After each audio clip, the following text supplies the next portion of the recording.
C'est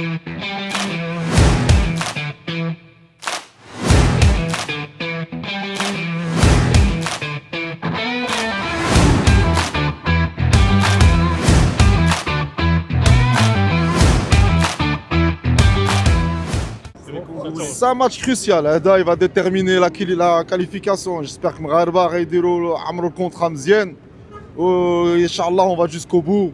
C'est notre objectif principal. On a l'équipe pour. Inch'Allah, ça va aller au bout, c'est tout ce qu'on veut. أجواء مزيان, la sécurité maximale, alhamdoulilah, on se sent en sécurité. كلشي مزيان, ناس مزيانين, on est très bien aiguillés ici. Alhamdoulilah, rien à dire, que du positif. D'abord, sur le plan de l'organisation de la CAN, je pense que c'est une organisation hyper parfaite, puisque le Maroc, c'est vrai qu'organise cette CAN, mais le Maroc vise surtout la Coupe du Monde. Donc, qui parle de Coupe du Monde parle des organisations très huilées, très méthodiques. Et ici, on a mis les petits plats dans les grands pour accueillir l'Afrique avant d'accueillir le monde. C'est une organisation, habillement, cuisine, tout est parfait et nickel pour cette 35e édition de la CAN.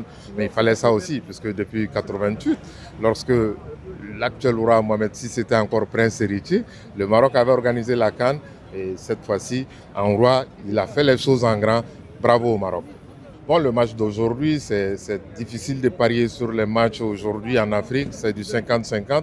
Le Maroc, c'est vrai, sera porté par son public, le Maroc sera porté par tout un pays, par tout un peuple, mais il ne faut pas vendre la peau de l'ours avant de l'avoir abattu. Le Mali a aussi des histoires en Coupe d'Afrique. Si l'équipe marocaine arrive à évacuer la pression, à faire fi de tout ce qui se dit autour de l'équipe, je pense que ça pourra être difficile pour le Mali.